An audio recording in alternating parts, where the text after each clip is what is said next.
el derecho romano reguló, por supuesto, algunas consideraciones en cuanto al consentimiento del pater familias. Por ejemplo, si el pater familias por alguna razón caía prisionero, por ejemplo, por ponerse un ejemplo, estaba en una campaña militar y transcurrían 3 años ininterrumpidos sin tenerse noticias de él. Recuérdense que perfectamente por la realidad de antaño pasaban muchísimo tiempo fuera de el domus en cualquier tipo de campaña militar, pero recibían constantes correos, recibían constantes cartas, es decir, se recibían noticias constantes de la persona que estaba en algún tipo de incursión o aventura militar. Pero una de las regulaciones, insisto, y esto es lo maravilloso de observar y detallar cada una de las figuras jurídicas que nosotros podemos observar y analizar dentro del derecho romano, es que para cada problema que le surgían, los romanos inmediatamente creaban la figura jurídica que regulara la relación entre las partes, y para dentro de esa misma relación que ya habían establecido, si evidenciaban algún tipo de contratiempo, de dificultad, indudablemente que buscaban también perfectamente la adecuación y buscaban la solución.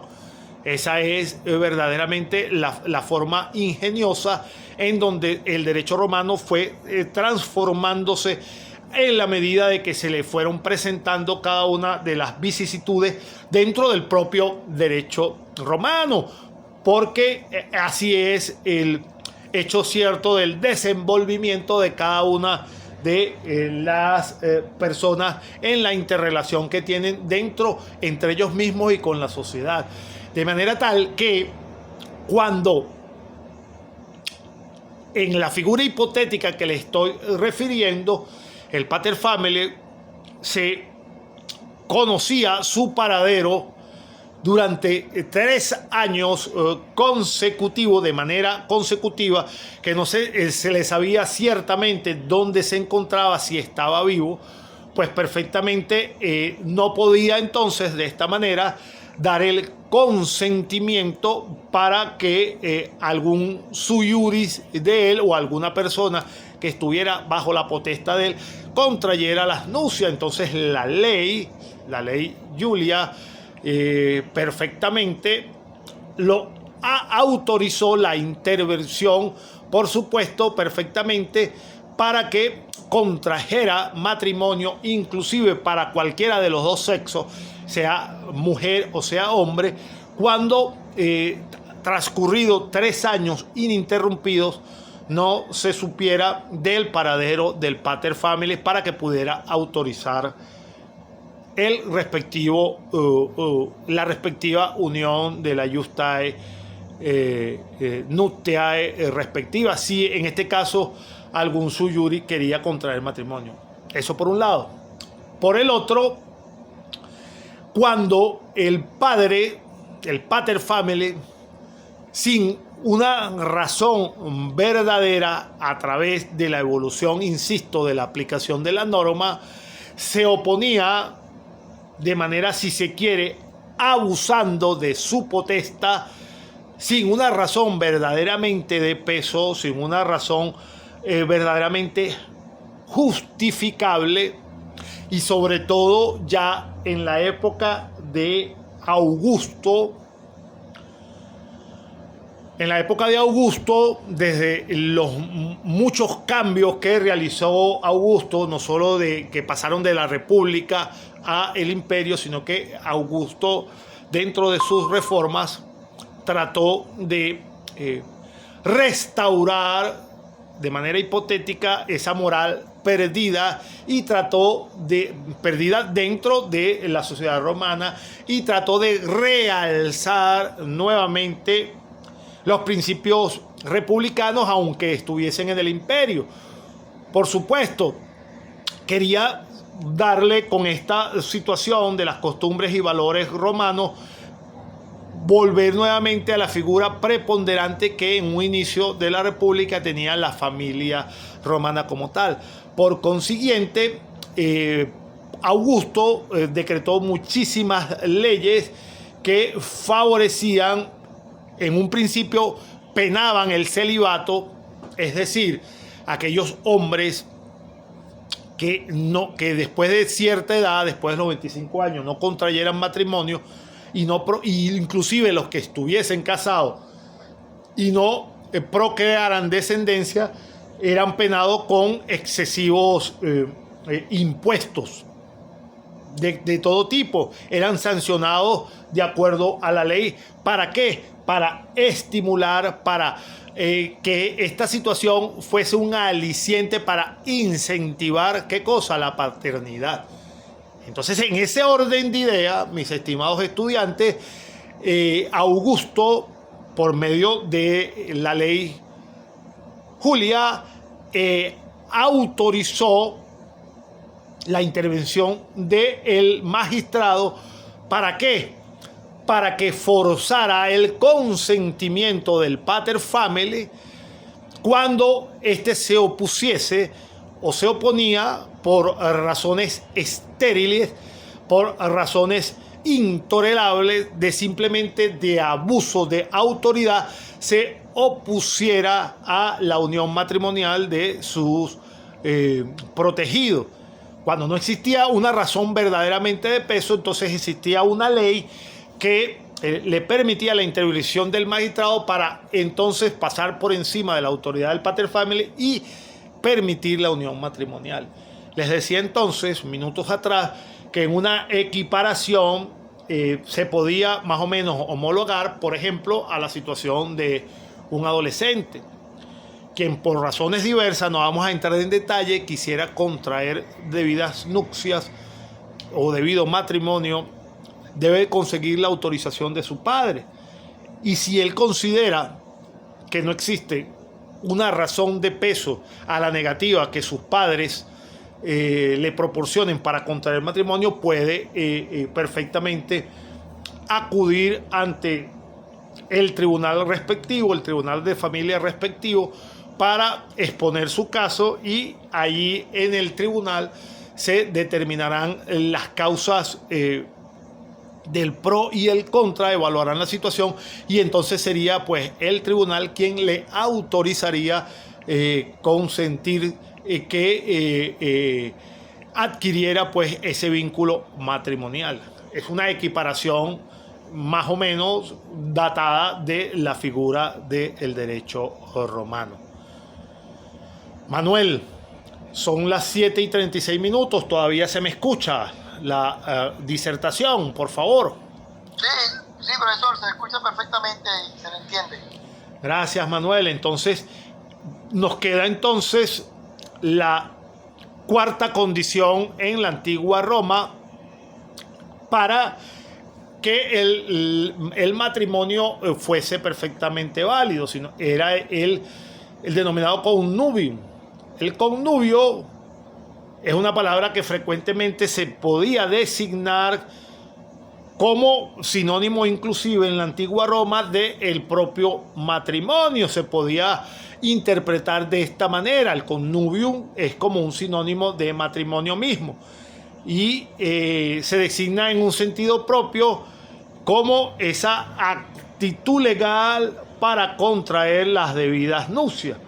Y entonces, como hemos visto, en una de las ventajas que confiere el orden privado exclusivamente a quién, este tipo de unión, aquí caemos en otra figura que siempre conocemos, el connubium era simplemente pues la actitud legal que se tenía para contraer matrimonio, y esa actitud legal venía dada, como ya hemos visto, insisto, como tantas otras ventajas que se tenía, venía conferida en el orden del derecho privado por el simple hecho de ser ciudadano romano.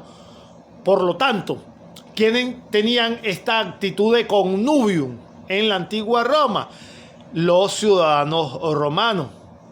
Y aquellas personas, por supuesto, a quienes, como ya hemos visto en las clases anteriores, a quienes por alguna medida de gracia especial se le otorgara esta ventaja de ser ciudadano romano. Hasta aquí entonces establecimos perfectamente las condiciones de validez, definimos las figuras del matrimonio en la antigüedad y las condiciones de validez del mismo. Ahora bien, pasemos entonces en este mismo orden, para que se entienda perfectamente esta institución, a los impedimentos para celebrar el matrimonio en la antigua Roma. En cuanto a los impedimentos, podía ocurrir que una pareja, por ejemplo, reuniera absolutamente todas las condiciones o todos los requisitos que habíamos establecido, ciertamente. Tenían el connubium, es decir, recuérdense, les repito, nomotécnicamente, para que las figuras se acuerden y perfectamente a la hora que tengan que contestar sus asignaciones o su examen, se acuerden perfectamente de esta figura que conversamos en clase. De esa manera se aprende mejor el derecho, escuchando la disertación, una manera más sencilla de identificar la figura. Imagínense que una futura pareja reúna todas las condiciones necesarias que acabamos de hablar, las condiciones necesarias para contraer el matrimonio, es decir, tenga el connubium, es decir, que tenga esa actitud legal, es decir, sea ciudadano romano, tenga la actitud legal para contraer el matrimonio, cuente con el consentimiento perfecto del pater family. Obviamente, si quieren contraer el matrimonio, tienen el consentimiento de las partes perfectamente. Y obviamente, por supuesto, son ambos mujer mayor de 12 años y el hombre mayor de 14 años. Es decir, reúne la pareja las condiciones de validez. Eso está bien. Pero entonces surge una situación que es un impedimento, que no puede hacerlo porque exista algún impedimento que va a emanar ¿de qué cosa? Va a emanar de el parentesco. Y recuerden que el parentesco es la afinidad que se tenga o por motivos de moral o por motivos de política. Y entonces es allí donde vamos a estudiar estas figuras que no permiten o que impiden, a pesar de que se tengan las condiciones anteriormente expuestas, impiden la celebración del matrimonio. Impedimentos que hoy nos persiguen en la actualidad perfectamente. Entonces, los impedimentos que resultan del parentesco, aquí no se puede distinguir entre la agnación y la cognación. Ya sea en línea recta o directa, el matrimonio no hace el impedimento del matrimonio no hace esta distinción. Si estás emparentado por agnación o por cognación, en línea recta o directa. El matrimonio está prohibido, lo que denominaban los romanos infinitum. Es decir, cualquiera que fuese el grado o el número de grados que separen al ascendiente y al descendiente en línea coratelar, es decir, entre parientes que descienden de un mismo autor común, el matrimonio estaba prohibido. De manera tal que estaba prohibido entre hermanos, sin distinguir, inclusive, para que se me entiendan, si eran hermanos del mismo padre solamente o eran hermanos solo de una sola madre, de una madre nada más, o sea, que eran hermanos de uno de los dos padres. Independientemente de eso, estaba prohibido, por supuesto, el matrimonio. Entonces el matrimonio está prohibido entre hermanos, insisto, sin distinguir si son del mismo padre o de un solo padre. También entre tíos y entre la sobrina, entre tía y sobrino. Y esta prohibición, por supuesto, está perfectamente motivada desde la antigüedad, porque los tíos están en cierto modo en el lugar de la ubicación del padre. Eso perfectamente se ha tenido. Esta situación, por supuesto, hay una situación anecdótica hasta los momentos. Cairelis pregunta, ¿se me escucha todavía? Ah, no, a Cairelis la tengo a monte. Jafre, ¿todavía se me escucha? Disculpa, Cairelis, que ya te he preguntado varias veces. Jafre, ¿todavía se me escucha, por favor? Sí, profesor, claro. Ah, gracias, Jafre. Disculpa, Cairelis, porque ya te he mencionado mucho. Vas a pensar que la tengo agarrada contigo. Entonces, fíjense ustedes, aquí hacemos una pequeña distinción, si se quiere, histórica, de esta situación que siempre les he emanado, de la rectitud de... No, profe, no hay problema, sí lo escucho, dice Caireli. Perfecto, gracias, Caireli. De esta rectitud en cuanto a lo público de los romanos, y que ciertos magistrados en distintas épocas, de acuerdo a la bibliografía que tenemos a la mano, en mi caso es muy abundante, cuando alguno de ustedes requiera o quiera adentrarse mucho más en cualquier historia, les puedo recomendar cualquier autor y cualquier libro bueno en cuanto a la historia romana. Pero para no disgregar mucho, fíjense ustedes, hay una prohibición de la norma romana de por parentesco, un impedimento de tíos y sobrinos, sobrinas y tíos.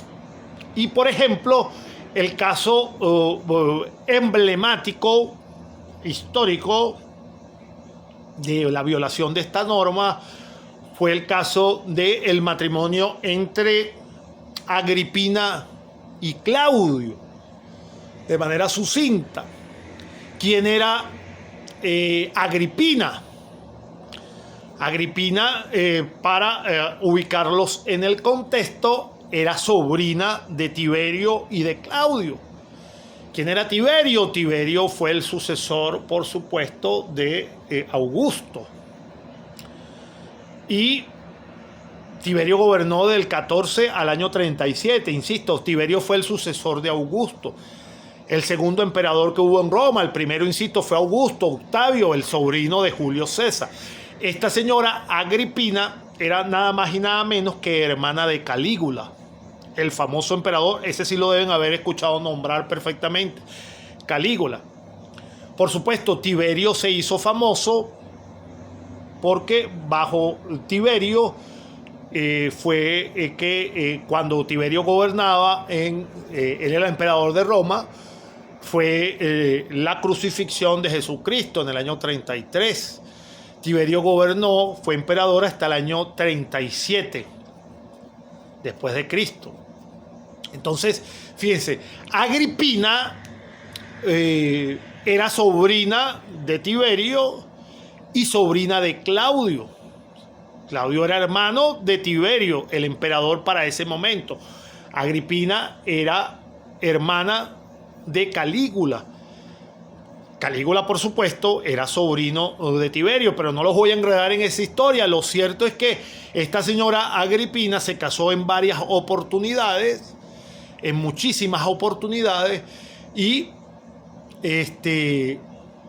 lo que sí es cierto es que no todas las mujeres en la antigua Roma eran dóciles y se dejaban dominar por los hombres, con todo y que no tenían un poder autorizado, un autoritas o un dominus autorizado por aquella figura de que el pater familias dominaba la familia, pero existieron en muchísimos casos mujeres que, como se dice, bajo tienda, tras bambalina, eran la mano que mecía la cuna. Este caso de Agripina era uno de esos casos. Ella fue hermana de Calígula.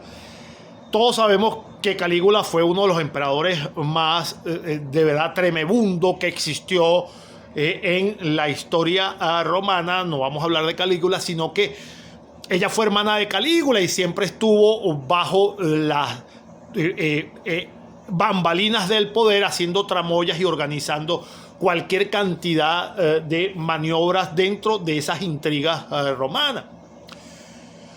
Lo cierto que esta señora es famosa en la historia romana porque ella es la madre del famoso también, pero famoso por lo malo que fueron tanto Calígula, su hermano, como el nefasto Nerón.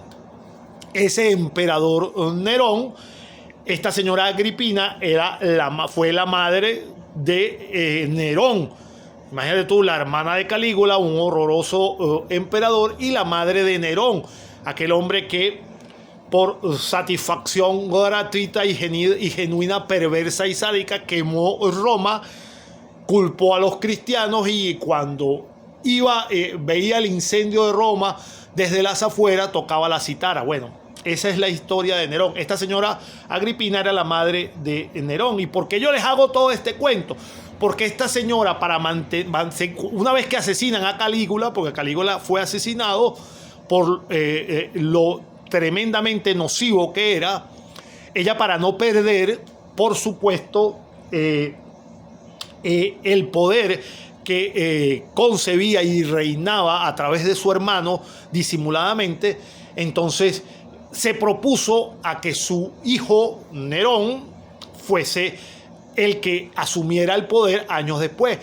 Y entonces su tío Claudio, hermano de Tiberio, fue el que sucedió después de la muerte por asesinato de Calígula, sucede en el trono del Imperio Romano. Y esta señora obliga al propio Claudio, quien por cuestiones de intriga asesina a su esposa Mesalina, porque Claudio era casado, asesina también a su esposa Mesalina. Pero no me voy a extender más en la historia para no agobiarlos, pero sino para concretarnos. Esta señora Agripina logra que Claudio haga una ley imperial provisional que elimine la prohibición del casamiento entre sobrinos y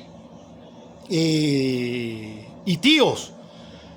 Así llegó inclusive el nivel de manipulación de esta señora para obligar prácticamente a través de manipulación a que su propio tío se casara con ella, y a su vez, bajo esa influencia, una vez muerto Claudio, que se dice que fue misteriosamente asesinado. Por supuesto, la historia en un principio dijo que murió de muerte natural, pero posteriormente se descubrieron las innumerables intrigas en donde esta señora estaba involucrada. Lo asesinan y, oh sorpresa, el que lo sucede es su hijo, el famoso y nefasto Nerón. Por supuesto, una vez desaparecidos todos ellos, para que sepan qué fue de la vida de Agripina, en su misma conspiración, su propio hijo, antes de caer en desgracia, Nerón, sabiendo lo pérfida mujer que era y lo manipuladora que era, también terminó mandándola a matar. Ella fue asesinada por su propio hijo Nerón. Pero concluyendo esta idea anecdótica, espero no haberlos aburrido, pero es parte de la historia como para que entiendan los intrínculos del poder y la manipulación a veces de muchísimas figuras públicas en la antigua Roma. Esta señora logró abolir momentáneamente esta ley de prohibición de casarse, de permitirse casarse con tíos y nietos. Por supuesto, esta ley indudablemente fue derogada inmediatamente por Constantino al retomar la antigua tradición de derecho romano, que prohibía, por supuesto, el el casarse con los parientes. Es una prohibición perfectamente que volvió a entrar en vigencia y, por supuesto, bajo el auspicio de todos los emperadores cristianos, esa prohibición se mantuvo a través del paso del tiempo. Bien, son las 7:53 minutos. Hasta ahora entonces hemos completado la parte de la incapacidad por parentesco. Hemos hablado de las bases iniciales del matrimonio, las condiciones necesarias para el matrimonio.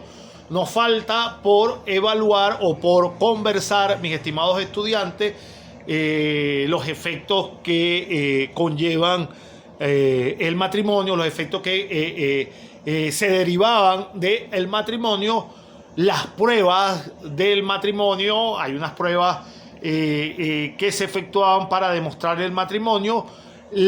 Con estas pruebas del matrimonio también vamos a analizar la denominada prueba de paternidad y, por supuesto, también vamos a evaluar las distintas formas de unión matrimonial o de unión nupcial que se desarrollaron a través de la evolución completa del derecho de matrimonio. Y por último, toda esta situación la estoy conversando por la hora, que son las 7:55. La vamos a discutir sin falta el día de mañana. Para concluir este tema, vamos a hablar de la disolución del matrimonio, cómo se llegaba o cuáles eran las causas de la disolución del matrimonio, cómo se introduce esta figura del divorcio y, por supuesto, la figura de la nulidad del matrimonio. No es lo mismo nulidad que la disolución o el divorcio. Es decir, estos son los temas en cuanto a la figura del matrimonio, a la institución del matrimonio, que nos falta por tocar. Y seguidamente mañana, sin falta, mis estimados estudiantes, ojalá que el internet no nos juegue ninguna pasada, vamos a pasar por cuestiones de tiempo, de tiempo de nuestro cronograma para culminar con cada uno de los objetivos, pero eso sí, bien hecho, bien conversado, que quede establecido en el video, si no lograron escuchar algo, para que lo vuelvan a retomar y tengan esa formación jurídica sólida en cuanto a esta materia. Seguidamente, cuando veamos esta parte que nos falta del matrimonio, vamos a ver mañana por si se quieren tener algún tipo de lectura para que vengan ya preparados y cuando converse yo aquí tenga perfectamente bien adelantado el tema, y si quieren participar es mucho mejor. Vamos a ver también entonces la parte de la adopción, vamos a ver los diferentes especies y tipos de legitimación y los procedimientos de legitimación. Es decir, mañana vamos a culminar con el matrimonio como tal, la figura que les dijimos, y vamos a anexarlo con la adopción. No debemos terminar el día de mañana sin terminar esos dos temas, para que abordemos la semana que viene de lleno con los temas que nos faltan de nuestra materia. Bien, faltan 3 minutos para las 8 de la noche. Si alguien tiene alguna pregunta de cualquier tipo, de lo que acabamos de ver en este momento, de las asignaciones pendientes, de lo que tenemos pendiente, de lo que de cualquier observación que quieran hacer, si tienen a bien hacerla, por favor, en estos 3 minutos, estoy perfectamente a la orden, mis estimados estudiantes. Jafre, adelante. Profesor, dos consultas, una consulta y una observación. La consulta va a razón de los contenidos de la clase del día de hoy y el día de mañana. La del día de mañana, por casualidad, tendrá la guía lista como para hacer una lectura previa. Cuestión de que podamos leer previamente, hacer consultas de fuentes bibliográficas y poder participar más activamente en la clase. Ya va, que si yo tengo... pregunta, ya, espera un momento. Que si tengo alguna guía. No, el material de la clase de hoy comentó al principio que lo iba a cargar al finalizar esta clase. Seguro, con seguridad. Ahora bien, de la clase de mañana, material está hecho, es posible tenerlo para darle una lectura previo a la clase, cuestión de saber cuáles puntos Sí, son, y poder ya llegar con algo de lectura. me comprometo a mañana a las 8 de la mañana debe estar puesto también. Por ahí, 8 o 9 de la mañana también debe estar. Pues me comprometo a colocar el tema de la adopción también, seguro, cuente con eso. En cuanto a las láminas, gracias. en cuanto a las láminas. Que yo me guío por las láminas en cuanto a las láminas. Sí, perfectamente. Sí, no, claro, que eso nos sirve de guía, lo leemos y ya por ahí sabemos más o menos de qué vamos a hablar en la clase. Seguro, cuente con eso. En torno al foro, yo no me había percatado de que el foro cerrado, ya lo contesté, pero por eso es que no lo había llenado. Ah, ok, sí, yo les hice la observación que todavía estaba abierto. Ahora en la noche yo me toca revisar esa actividad para darle las respectivas réplicas a cada uno de ustedes. Y cuenten con esa situación del material. El material se los coloco en el portal también. Muchas gracias, profesor. Bien, ¿alguna otra pregunta? Por favor, Yerile, Kairelis, Melanie, Manuel. Bien, interpreto el silencio que están un poco ya cansados. Falta un minuto para las 8. Nos vemos sin falta